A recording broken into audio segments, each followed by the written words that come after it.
Halo kakak, berhubung ini adalah kisah novel jadi kemungkinan video dan narasi tidak sama, dukung like, komen dan share-nya kakak, terima kasih sudah tidak skip iklan kakak, selamat mendengarkan. Lautan awan yang luas menutupi pegunungan, namun ada puncak gunung yang mematahkan belenggu dan menembus seperti pedang tajam, berdiri di atas lautan awan. Namun jika diperhatikan lebih teliti, Anda akan menemukan bahwa puncak gunung ini terbentuk dari formasi dan bukan milik pegunungan tersebut. Di puncak gunung tersebut berdiri seseorang yang juga merupakan orang yang membangun gunung tersebut. Orang ini adalah Tuan Muda dari Sekte Jiwa Merah. Ia berdiri di puncak gunung sambil memegang kompas di tangannya, terkadang menatap kompas, terkadang mengamati ke kejauhan, terutama formasi yang berkas cahayanya masih mekar, yang menjadi fokus pengamatannya. Kini, setiap orang yang mengikutinya telah berhasil mengumpulkan kekuatan formasi. Di antara mereka, orang yang memperoleh keuntungan paling banyak secara alami adalah dia, karena dia memiliki token kosong paling banyak di tangannya, dan semuanya penuh dengan kekuatan formasi. Apalagi karena dialah yang membawa bendera, maka dia juga mendapat keuntungan tambahan. Namun saat ini, dia tidak sebahagia yang diharapkan. Pertama-tama, dia tidak yakin apa manfaat tambahannya. Itu adalah bola api merah, seperti api dan kabut darah, berkumpul di bendera di belakangnya. Awalnya hanya sedikit, tetapi seiring dengan semakin banyaknya orang yang mengumpulkan kekuatan tersebut cukup untuk membungkus setengah bendera. Saat bendera berkibar, itu terlihat sedikit indah.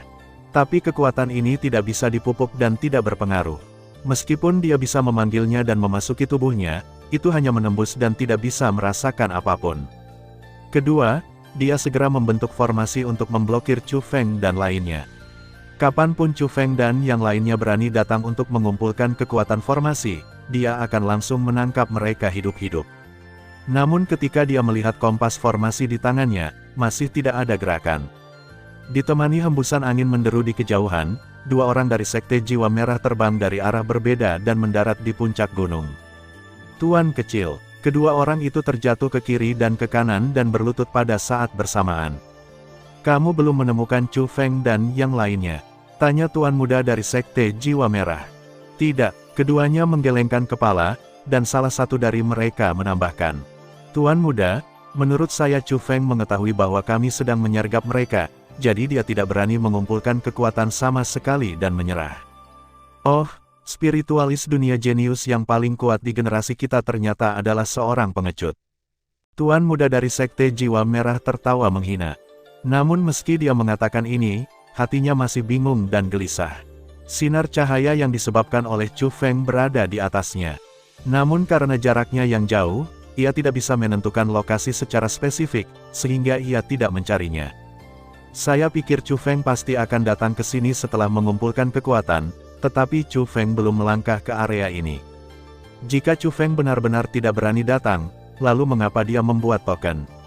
Selain itu, meskipun Chu Feng tidak berani datang, wanita alam dewa sejati dari ras kuno sepertinya tidak takut padanya. Sambil mengumpulkan kekuatan, dia juga mengobrol dengan junior dari Istana Suci Tujuh Alam tentang Chu Feng.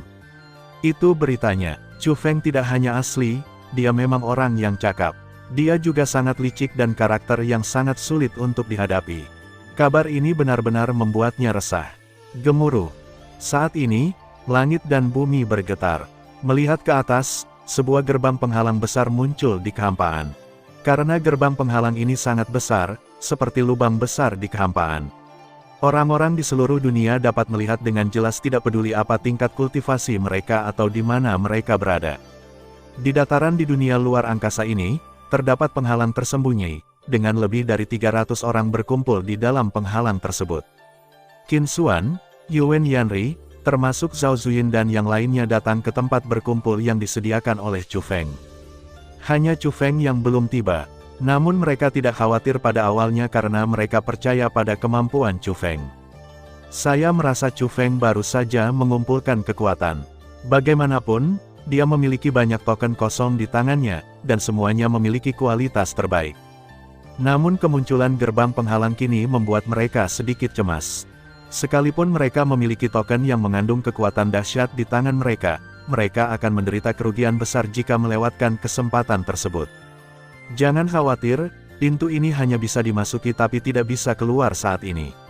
Ini hanya pintu masuk, bukan pintu keluar. Ketika semua orang sedikit cemas, suara Chu Feng datang dari kejauhan. Mereka mengikuti suara tersebut dan menyaksikan Chu Feng mendekat dan berdiri di depan semua orang. Chu Feng, apakah kamu sudah selesai? Qin Xuan buru-buru melangkah maju dan bertanya. Dia lebih mementingkan panen Chu Feng daripada apapun. Selesai. Chu Feng tersenyum dan sangat puas. Begitu banyak token, apakah semuanya sudah dikumpulkan? Qin Xuan bertanya. Ya, Chu Feng tersenyum dan mengangguk. Oke, apa yang harus kita lakukan sekarang? Haruskah kita memberi mereka pelajaran? Lagi pula, para junior kuno itu sangat sombong sebelumnya. Saya tidak sabar untuk memberitahu mereka bahwa kekuatan yang mereka kumpulkan jauh lebih rendah daripada kekuatan kita. Begitu Qin Xuan mengatakan ini, banyak junior yang setuju. Ya, mereka selalu mempersulit kita, dan sekarang kita harus memberitahu mereka betapa kuatnya kita. Junior lainnya juga bersiap-siap. Meskipun budidaya mereka terbatas, kekuatan yang dikumpulkan dari token di tangan mereka membuat mereka penuh percaya diri. Bahkan Tuan Muda dari Sekte Jiwa Merah di Alam Dewa Sejati tidak takut lagi pada mereka. Sedangkan bagi yang lain, mereka bahkan lebih percaya diri dalam menghadapinya. Pernahkah kamu memikirkan sebuah pertanyaan? Mengapa kita diizinkan mengumpulkan kekuatan sekuat itu di sini? Tanya Chu Feng. Untuk memungkinkan kita menghancurkan formasi. Untuk memberi kita kemampuan melindungi diri kita sendiri. Mungkin saja nanti kita akan menghadapi keberadaan yang menakutkan, seperti monster formasi yang menakutkan itu. Dengan kekuatan ini, kita tidak takut lagi dan bisa melangkah lebih jauh. Semua orang menjawab dan mengutarakan pendapatnya. Kamu baik-baik saja. Jadi, kekuatan ini sulit didapat, dan jalan yang harus ditempuh di zaman para dewa masih panjang. Kita tidak tahu kapan kita akan mencapai akhir. Kita harus menggunakan kekuatan ini di tempat yang seharusnya. Kami telah menyelesaikan keluhan sebelumnya antara junior kuno. Adapun junior kuno di sini, mereka saat ini tidak menimbulkan masalah bagi kami, dan kami tidak perlu memprovokasi mereka. Bahkan menurutku, meskipun mereka memprovokasi kita dapat mengabaikan mereka karena mereka tidak layak membiarkan kita menggunakan kekuatan ini. Jangan lupa semuanya, tujuan kedatangan kita ke sini adalah untuk menjelajahi zaman para dewa ini, bukan untuk bertarung dengan orang lain. Apa yang dikatakan pahlawan muda Chu Feng masuk akal. Kami hanya bertindak atas inisiatif kami sendiri. Semua orang mengangguk satu demi satu, dan mereka semua setuju dengan kata-kata Chu Feng. Bahkan Qin Xuan mengaguminya dan tidak bisa menahan diri untuk tidak menghela nafas. Saudara Chu Feng masih memiliki gambaran keseluruhan tentang situasinya. Saya malu. Dia sangat mengagumi ketenangan Chu Feng, karena setelah dia memperoleh kekuatan ini, pikiran pertamanya adalah memberi pelajaran pada junior kuno. Tapi sekarang kalau dipikir-pikir, Chu Feng benar. Meskipun kekuatan ini kuat, tidak bisa disia-siakan. Adapun Chu Feng, dia mengangkat kepalanya dan melihat ke gerbang penghalang. Dia telah menemukan bahwa pergerakan gerbang penghalang yang tampaknya sederhana sebenarnya menyembunyikan sebuah rahasia. Pada saat yang sama, di luar zaman para dewa, gerbang penghalang besar menuju zaman para dewa telah ditutup. Tidak ada kesempatan untuk masuk sekarang. Namun, kekuatan agung dari penghalang itu tidak menghilang, melainkan membentuk cermin yang sangat luas. Badan cermin sangat besar sehingga jauh lebih besar dari dunia yang lebih besar. Ini seperti bulan terang besar yang tergantung di langit. Belum lagi mereka yang mendekati zaman dewata, meski jauh, orang dengan kemampuan observasi tertentu tetap bisa melihat dengan jelas. Benda cermin itu awalnya buram, tetapi sekarang menjadi semakin jelas, dan akhirnya langit berbintang muncul. Hanya saja langit berbintang ini jelas bukan langit berbintang di mana mereka berada, bahkan mungkin langit berbintang ilusi. Karena di langit berbintang itu, mereka melihat banyak sosok tokoh sakti masa kini.